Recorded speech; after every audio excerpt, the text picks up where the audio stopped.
እንደምን ቆያችሁ ውድ የአንከር ዜና ቤተሰቦች፣ ሰላም ፍቅር ጤና ባላችሁበት ይድረስ እያልን የሰዓቱን ዜና ይዘን ቀርበናል።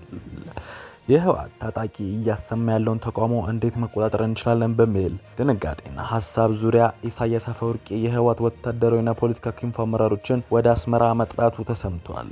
እነ ዶክተር ደብረጽዮን በትግራይ ህዝብ ላይ መከራ ሲያዘንብ እድሜውን እየኖረ ኢሳያስ አፈወርቂን ለማስደሰት የማይሆኑት ነገር እንደማይኖር እያየን ነው። የተፈናቃይ እህል በሌሊትም ወደ አስፈራ ተጭኗል የሚሉ ዜናዎች እየወጡ ነው። ከትግራይ በገንዘብ የማይተመን ወርቅ ጭምር ለኢሳያስ በየቀኑ ይጫንለታል። ይህ ብቻ አይደለም። የአርሚውን ዩኒፎርም በማልበስ በርካታ የሻቢያ ወታደሮችም በትግራይ እንደተሰማሩ ተነግሯል። ነገር ግን ቡድኑ አለኝ የሚለው አርሚ ጭምር የቡድኑ እውነተኛ ማንነት በሚገባ በመረዳት ካምፑን ለቆ መውጣት ጀምሯል። ሀራ መሬት የሚገባውም ቁጥር ቀላል እንዳልሆነ እየተገለጸ ነው። በትናንት የዜና ሰዓታችን ላይ እንደነገርነው ብዙ የህወሓት ታጣቂዎች የህወሓት አርሚን በመልቀቅ ሀራ መሬት ላይ ወርደው ትግሉን እየተቀላቀሉ ነው።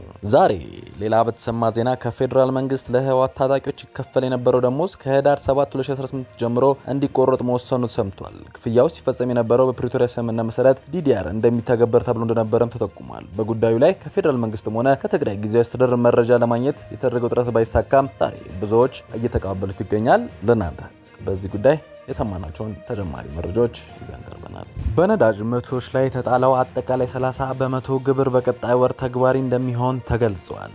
ይህ ዜና ብዙዎችን ዛሬ አስደንግጧል። እንደሚመጣ ይታወቅ ነበር። በመጪው ወር ጀምሮ ተግባራዊ እንደሚሆን ተጠብቋል። የኢትዮጵያ መንግስት ለረጅም ጊዜ የዘለቀው የነዳጅ ድጎማ ቀስ በቀስ በማስወገድ ከሚወስዳቸው ሰፋፊ ኢኮኖሚ ማሻሻያዎች አንዱ የሆነው አዲስ የግብ አወቃቀር ከሚቀጥለው ወር ጀምሮ ተግባራዊ ሊሆን ነው። ይህ አዲስ እርምጃ በነዳጅ ምርቶች ላይ 15 በመቶ ተጨማሪ እሴት ታክስ እና 15 በመቶ ኤክሳይዝ ቀረጥን ያካተተ በመሆኑ 30 በመቶ ታክስ መጣል ሲሆን ኢትዮጵያ ነዳጅ አቅራቢ ድርጅት ከአንድ ወር በኋላ ታክሱን መሰብሰብ ይጀምራል። በአዲሱ መመሪያ መሰረት ነዳጅ አቅራቢ ድርጅቱ የተሰበሰበውን ግብር ሙሉ ለሙሉ ለገቢዎች ሚኒስቴር ማስገባት ግዴታው ሲሆን መንግስት በዚህም እስከ ታህሳስ 2018 ድረስ ለቤንዚንና ናፍጣ መሸጫ ዋጋዎች ሁሉንም ህጋዊ የግብር መጠን ጨምሮ ለሙሉ ወጪ የመሸፈን ግብ ለመድረስ አቅዷል።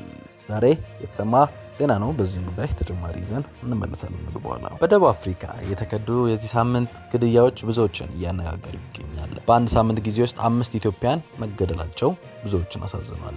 ከሰሞኑ 2 ጓደኛሞችን ጨምሮ 5 ኢትዮጵያን በደቡብ አፍሪካ የተለያዩ ከተሞች በተሰነዘረባቸው ጥቃት ህይወታቸው ማለፉን በደቡብ አፍሪካ የሚኖሩ ኢትዮጵያን ተናግረዋል። ነዋሪዎቹ እንደሚሉት በተለያዩ ጊዜያት ኢትዮጵያን ያነጣጠረ ጥቃት በታጠቁ ሰዎች ተደጋጋሚ እንደሚፈጸም ተናግረው ይህም በርካታ ኢትዮጵያንን ህይወት መቅጠፉን ገልጸዋል። ለደህንነታቸው ሲል ማንነታቸው እንዲገለጽ ያልፈለጉ የደቡብ አፍሪካ የሚኖሩ የኢትዮጵያ ዜጋ እንደገለጹት ከ2 ቀናት በፊት በደቡብ አፍሪካ ደርባን ከተማ 2 ኢትዮጵያውያን ጓደኛሞች ማንነታቸው ባልታወቀ ታጣቂዎች መገደላቸው ተነግሯል። በተመሳሳይ መልኩ ጆሃንስበርግ ከተማ ነዋሪዎች የሆኑ 3 ልጆች አባት ከስራ ወደ ቤቱ በሚመለስበት ወቅት በታጠቁ ሰዎች በበርካታ ጥይት ተደብድበው መገደሉም አስረድተዋል። ይህ ጉዳይ ብዙዎች ኢትዮጵያን አሳዝኗል። መግለጫው ሙሉ ዝርዝር ይዘን ቀርበናል። የተወደዳችሁ የአንከር ዜና ቤተሰቦች መረጃውን እየሰማችሁ ባላችሁበት ሰዓት ላይክ፣ ሼር ማድረጋችሁ እንዳረሱ። ለቻናላችን እንግዳ ከሆናችሁ ሰብስክራይብ አድርጋችሁ ከአንከር ዜና እንድትወዳጁ ጋብዘናል። አብራችሁን ስላላችሁም እናመሰግናለን። አሁን በዝርዝር ወደ ያዝናቸው መረጃዎች እናልፋለን። የህወሓት ታጣቂ እያሰማ ያለውን ተቃውሞ እንዴት መቆጣጠር እንችላለን በሚል ሀሳብ ዙሪያ ውይይት ለማድረግ ኢሳያስ አፈወርቂ የህወሓት ወታደራዊና ፖለቲካዊ ክንፍ አመራሮችን ወደ አስመራ መጥራታቸው ተነግሯል። እነ ደብረጽዮን በትግራይ ህዝብ ላይ መከራ ሲያዘንቡ እድሜውን እየኖረ ኢሳያስ አፈወርቂን ለማስደሰት የማይሆኑት ነገር የለም ሲሉ ተንታኞች እየተናገሩ ይገኛሉ። የተፈናቃይ እህል በሌሊትም ወደ አስመራ ጫን ጀምሯል ተብሏል። ከትግራይ በገንዘብ የማይታመን ወርቅ ጭምር ለኢሳያስ በየቀኑ ይጫንለታል። ይህ ብቻ አይደለም። የአርሚውን ዩኒፎርም በማልበስ በርካታ የሻቢያ ወታደር በትግራይ መሰማራቱም እየተነገረ ይገኛል። ነገር ግን ቡድኑ አለኝ የሚለው አርሚ ጭምር የቡድኑ እውነተኛ ማንነት በሚገባ በመረዳት ካምፑን ለቆ መውጣት ጀምሯል። ሀራ መሬት የሚገባውም ቁጥር ቀላል የሚባል አይደለም። በአንከር ዜና በትናንት ጥንቅራችን እንደገለጽ ነው ኮር 15 17ን ጨምሮ የሌሎች አርሚ አባላት እየለቀቁ ወደ ሀራ መሬት ሙረዳቸው እየተነገረ ይገኛል። ከዚህም የተነሳ ጭንቀት ውስጥ የገባው የኢሳያስ አፈወርቂ የአርሚውን ተቃውሞ እንዴት መቆጣጠር እንችላለን በሚል ሀሳብ ዙሪያ ውይይት ለማድረግ ደብረጽዮንና ሌሎች የህወሓት አመራሮችን ወደ አስመራ መጥራቱ ተነግሯል። በዚህ ውይይት በአፋር ክልል ላይ የፈጸሙት ወረራ እንዴት ወደፊት እንግፋው፣ ሀራ መሬት ያለውን ኃይል እንዴት እናጥፋው የሚሉ ጉዳዮች እንደሚነሱ ከቡድኑ አፈትልከው የወጡ መረጃዎች ያመለክታሉ። ከፌዴራል መንግስት ለህወሓት ታጣቂ ይከፈል የነበረው ደሞዝ ከህዳር 7 2013 ዓ.ም ጀምሮ እንዲቆረጥ መወሰኑ ሰምቷል። ክፍያውን ሲፈጽም የነበረው በፕሪቶሪያ ስምምነት መሰረት ዲዲአር እስከሚተገበር ነበር ተብሎ እንደነበርም ተጠቁሟል። በጉዳዩ ላይ ከፌዴራል መንግስትም ሆነ ከትግራይ ጊዜያዊ አስተዳደር ተጨማሪ መረጃ ለማግኘት የተደረገው ጥረት አልተሳካም። በአንድ ሳምንት ጊዜ 5 ኢትዮጵያውያን መገደላቸው እና ብዙዎች እንዳሳዘነ ከደቡብ አፍሪካ የተሰማው ዜና ሰሞኑ መነጋገሪያ ሆኗል። ከሰሞኑ 2 ጓደኞችን ጨምሮ 5 ኢትዮጵያውያን በደቡብ አፍሪካ የተለያዩ ከተሞች በተሰነዘሩ ጥቃቶች ህይወታቸው ማለፉን በደቡብ አፍሪካ የሚኖሩ ኢትዮጵያውያን ተናግረዋል።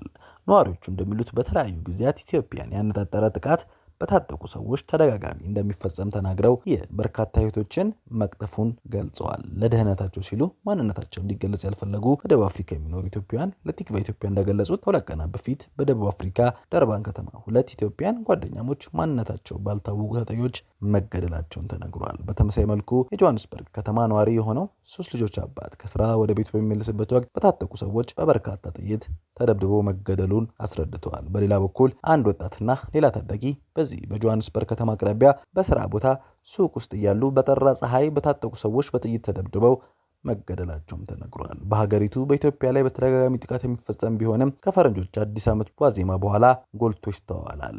በጉዳዩ ዙሪያ ያነጋገርናቸው በደቡብ አፍሪካ ኢትዮጵያ ማህበረሰብ አመራሮች መካከል የሆኑት አንዱ ስማቸው እንዳይገለጽ ያሉ ዋቢ የሰጡን በተለያዩ ጊዜያት ኢትዮጵያ ላይ የሚፈጸሙ ጥቃት የበርካቶች ህይወት እየቀጠፈ መቆየቱን ተናግረው ከላይ በሟቾች ቁጥር ጉዳይ ግን መረጃ ከመስጠት ተቆጥበዋል። በነዳጅ ምርቶች ላይ የተጣለው አጠቃላይ 30% ግብር በቀጣይ ወር ተግባራዊ እንደሚሆን ተናገረ።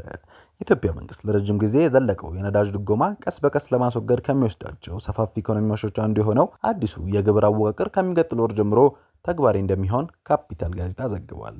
ይህ አዲስ እርምጃ በነዳጅ ምርቶች ላይ 15% ተጨማሪ እሴት ታክስ እና ኤክሳይዝ ቀረጥን ያካተተ አጠቃላይ 30% ታክስ መጣል ሲሆን የኢትዮጵያ ነዳጅ አቅራቢ ድርጅት ከአንድ ወር በኋላ ታክሱን መሰብሰብ ይጀምራል። በአዲሱ መመሪያ መሰረት ነዳጅ አቅራቢ ድርጅቱ የተሰበሰበውን ግብር በሙሉ ለገቢዎች ሚኒስቴር ማስገባት ግዴታው ሲሆን መንግስት በዚህም እስከ ታህሳስ 2018 ድረስ ለቤንዚንና ናፍጣ መሸጫ ዋጋዎች ሁሉንም ህጋዊ የግብር መጠን ጨምሮ ሙሉ ወጪ መሸፈን ግብ ላይ ለመድረስ አቅዷል።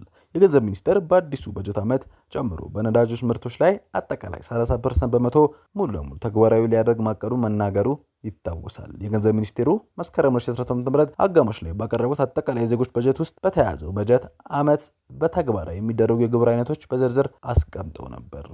መረጃው የካፒታል ጋዜጣ ነው። ለሰዓቱ የያዝናቸው ዜናዎች እኚህን ይመስላሉ። የዩቲዩብ ገጻችንን ሰብስክራይብ፣ ሼር፣ ላይክ በማድረግ አጋርነታችሁን አሳዩን። ሰናይ ጊዜ